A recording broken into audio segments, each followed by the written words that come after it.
Okay, the NFL trade deadline is next week, October 31st. Here are some reported trade deadline players. Jeudy in Denver. It's not going well. The Steve Smith stuff. Jeudy being frustrated with the offense. How about DeAndre Hopkins, who just signed in the offseason with Tennessee? Is he sick and tired of playing for mediocre quarterbacks? Doesn't appear so when he gets the money, but now that the Titans aren't very good, is Hopkins on the move? Justin Fields is Bajent, scaring Fields in Chicago. Chase Young, his deal's almost up. Brian Burns, another name in Carolina. Simon Hunter of the Favorites podcast, kind enough to join us on Happy Hour, his Happy Hour debut. Simon, some of these you do have thoughts on, so let's start with ones that you might have the most passion for if the deal goes through, why the fit would make sense, and one that jumps out to you is Jerry Jeudy. Where could you see Jeudy winding up and why the fit would make sense based on this team you're going to relay to us now? Yeah, I would love for Jeudy to end up for the Panthers. I think that they're a team that obviously got rid of DJ. That was a move they needed to make, go up and get Bryce Young. And they've regretted that decision, right? They've talked, they need a number one receiver for this kid. And Judy's young enough, has enough talent that I think if he gets the right coach and the right scheme, he could actually be what we all thought he was going to be, which is a number one receiver. Because right now, Judy's been so disappointing, and he doesn't look like he's got it there in Denver. They're not using him right. He doesn't seem like he's driven. So he's definitely a player I'm looking at that he just needs a new place, a new space. Him going down to Carolina, he's so young. It would just be a nice fit for him and that young quarterback down there with Bryce. And looking at them right now in Denver, the season's over, right? They should be sellers. So he's just one of those guys where it makes sense for them to move him now instead of keeping the locker room. It just seems like he's a negative guy right now on that team. So to me, him going to the Panthers just makes sense. They got good veterans there. They got to really help him. And, he's a guy that just needs something different in his life. It's just been a lost season, not even just a lost season, a lost career right now for Jeudy. The kid had so much talent his first year, and he just has done nothing since then. So to me, him to the Panthers just makes total sense. Okay.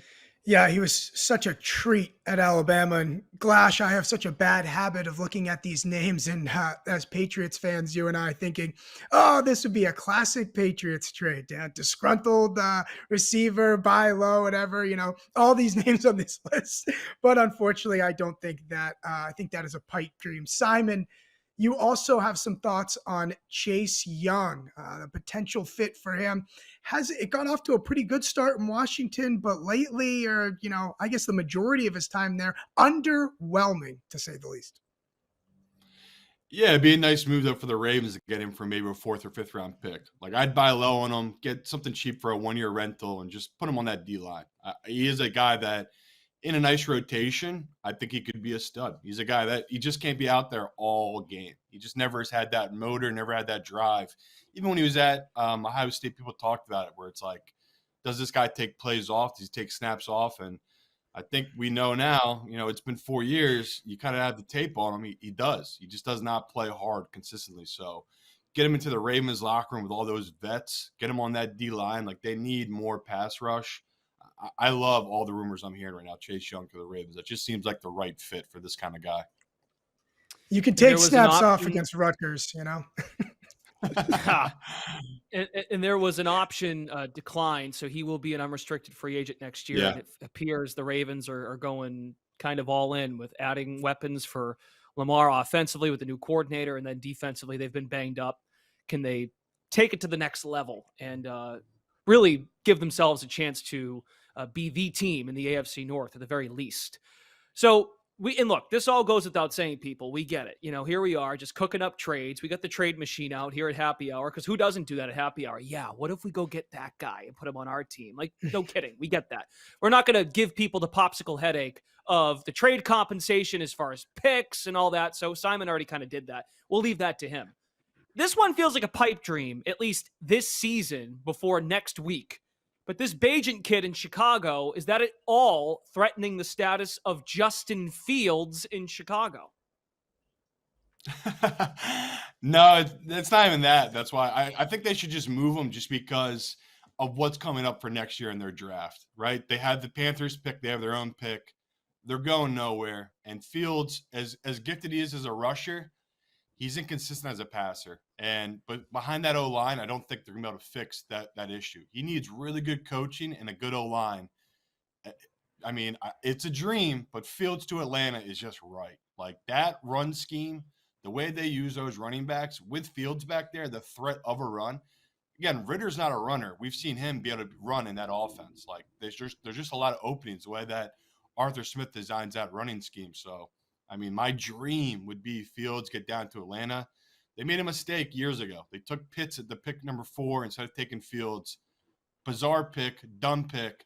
They could correct those woes. Maybe give up a second-round pick and go get Fields from this Bears team that they're going to be in rebuild mode. Like, if you have a top pick next year in a really QB-heavy class, why wouldn't you just reset? Like, the rookie pay scale, we talk all the time, that's the dream. Having a cheap deal on a rookie deal, go reset, let Fields go get a new start, finish out his next 2 years of his contract down in Atlanta, and just a really good offense. So just my dream scenario would just be the Bears move on. Like, tank this season, get your top picks, go get your new quarterback, let Fields go on and try to get back a career he should have had, which is just a guy with a ton of talent, just hasn't had good coaching. Really hasn't matured at the position. So my dream trade would be Fields to Atlanta Falcons.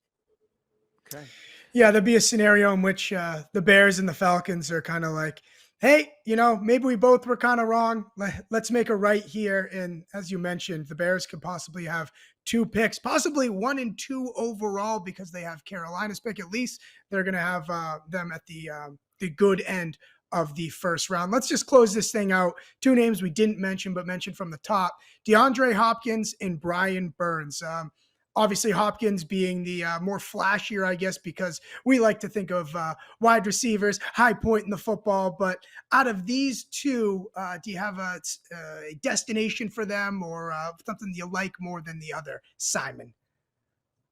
Yeah, if you hear from Hopkins, he doesn't seem like he wants to go play for some young quarterback. He wants to be with some veteran that knows how to put the ball downfield. So I just thought of all the teams that, they don't need a receiver, the Chargers, but they've been dealing with that Mike Williams injury. You can tell their team is different since Mike Williams got hurt. And that rookie they drafted just ain't it. He just is not making the plays.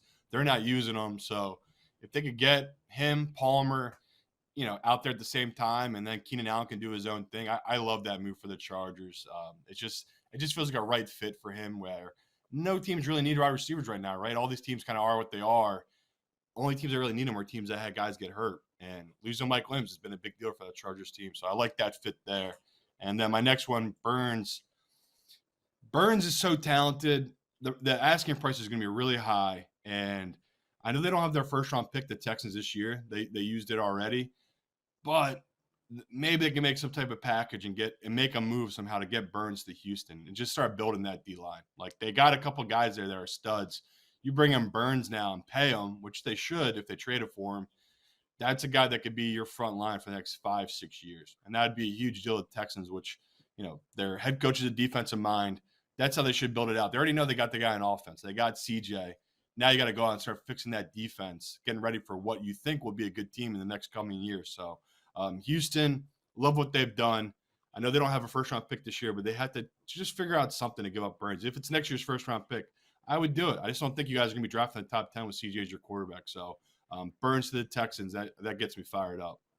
I think D'Amico Ryans would agree, as a defensive mind, to take the Texans to the next level. If any of these go through, Simon, we'll be sure to have you on maybe next week, and you can do a victory lap. Thanks for stopping by Happy Hour. Simon Hunter, catch him on the Favorites podcast.